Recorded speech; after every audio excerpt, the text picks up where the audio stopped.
アロエとかね、ナス、トマトはすぐできます。セロリね、いろいろあるでしょ。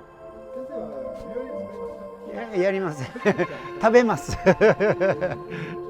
うね、雑草みんなこんな花が咲いてくる。いや嬉しいな、今日は会えて。うん。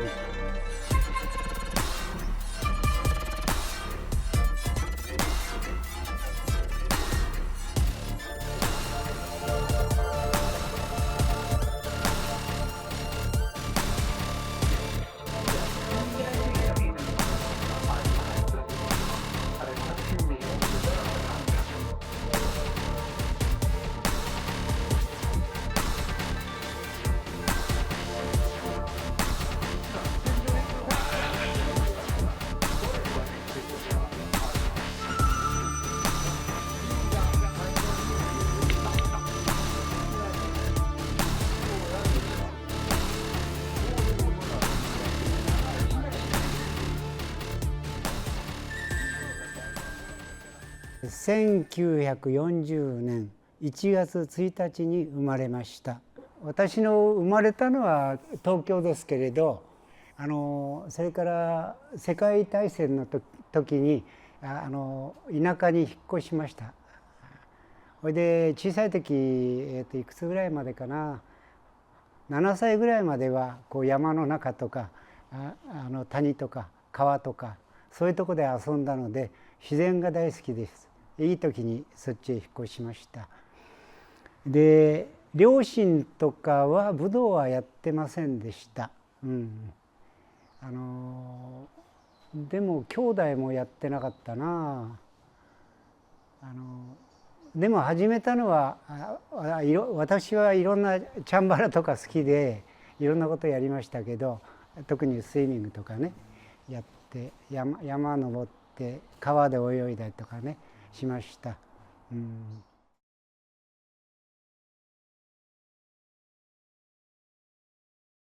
そうですそうです。7歳から東京でね。で東京まだ日本が戦争で負けてまたいろいろね復興の時期だったので食べ物とかなくて大変は大変でしたね。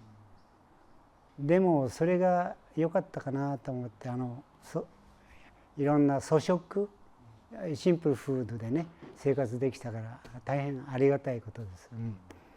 そんな感じですね。自然と一緒になったから、だからとてもハッピータイムだと思いますね。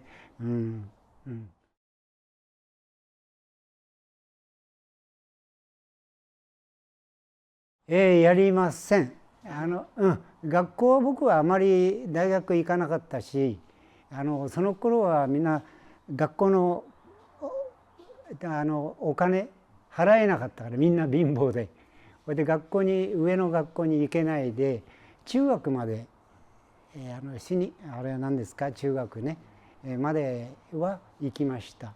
でもその時でもお金がお父さんお母さん苦労しててお金がないから全然休む方が多かったですね。でもいろいろ自分でアルバイトして牛乳を朝配達したり、納豆知ってますか？あれを仕入れて売るんですね。面白かった。納豆で、納豆はとてもピラミッドの一番上ヘルシーだからとても逆にハッピーでした。今は食べてますね。あと玄米ブラウンライスね、とてもありがたかったですね。シンプルフードね。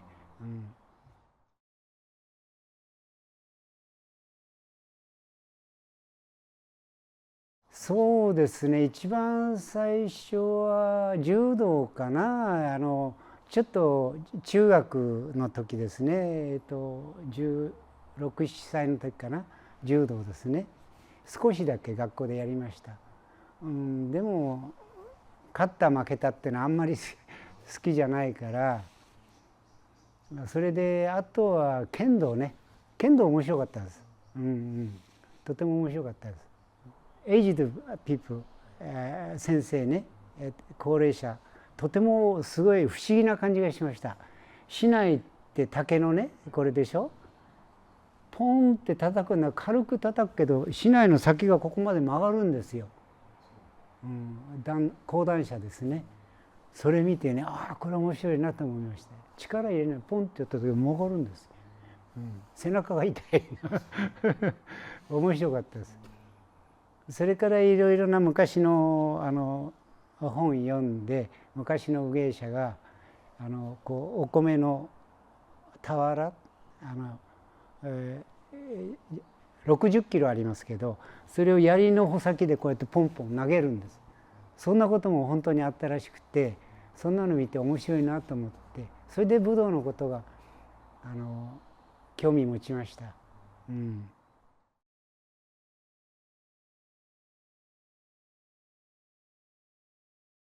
そうですね、20歳の時に始めましたね。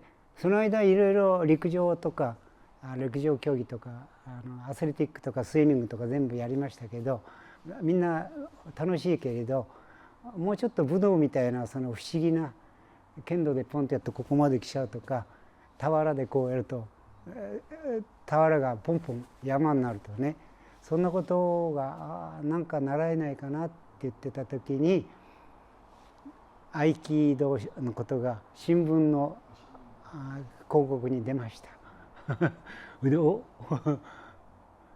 神秘の武道、神秘っていうかシークレット、シークレットね、でおってすぐ行きました。あ、いやないです。ただのこうね、ミステリアス、いやそうそうミステリアス、おお、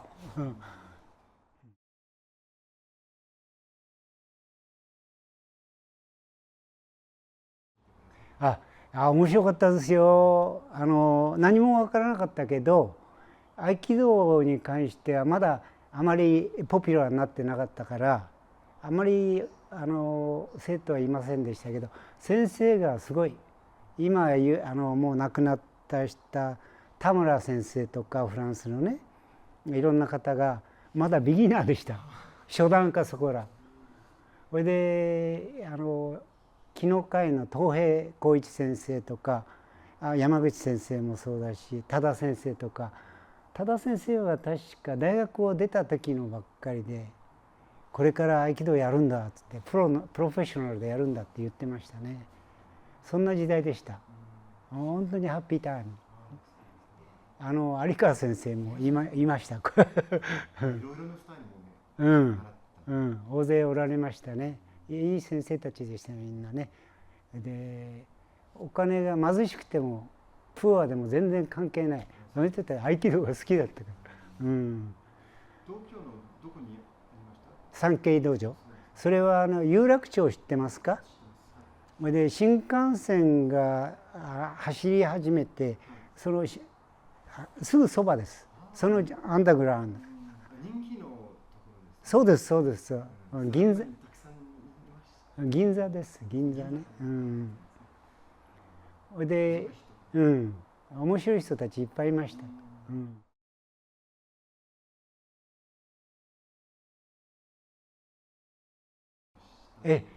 そこの道場じゃなくて隣の、ルームというか、そこでやってましたね。力道じゃなくて、力道山はですからこれの練習でしょうね。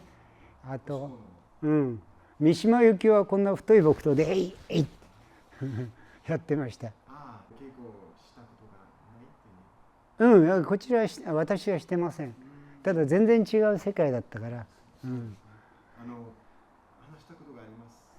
こんにちはとかおはようとか、そういうことだけですね。どういう感じがあった、人たちから。なんかわからないけど変わった人たちだなと思って。ただ力道山は有名な人だったから、ナショナルヒーローだったからね。あと三島由紀夫もまだあまりよく知らなかった。でも紙幣って何て言いますか、兵隊さん、プライベートソルジャーがみんないてね、三島さんの周りにね。それで真剣にガーガー、でも本がね、ノーベルがとても素晴らしくて綺麗な本書いてましたから、面白いなと思いましたけどね。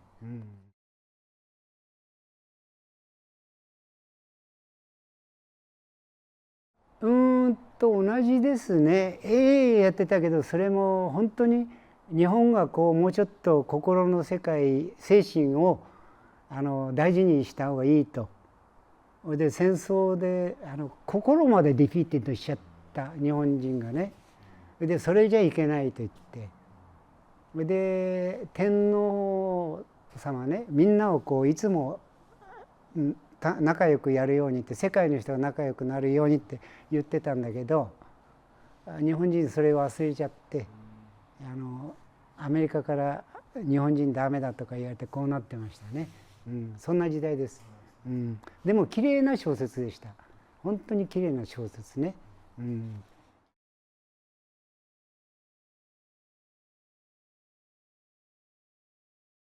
でも日本の人は武道がもう普通の生活の中に入ってたから特別考えなかったと思う。でもGHQ がこれダメ、剣道ダメだとか何かダメだってやっちゃったから、ちょっとなんかこうね、本当の剣道の殺し合いじゃなくていいところをね忘れちゃったんです。それがちょっと残念でね、殺す技術じゃなくて心をきれいにしてね、それで人と一緒になろうっていうことが武道の狙いだったからね、昔ね。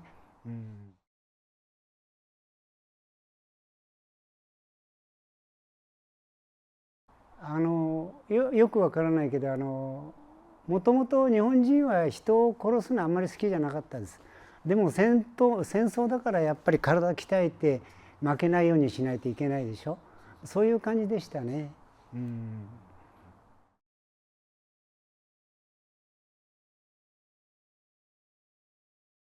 プライドはね、これは物じゃないんですよ。本当そう思いますね。食べるのは大事だけど、でもそれで自分のプライドとかこれスピリットをこうやってね捨てちゃってたからさ、非常に子供だけど悲しかったですね。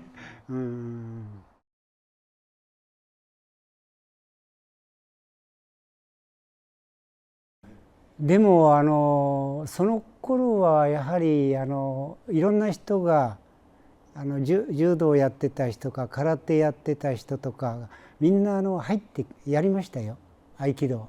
不思議に思ってね。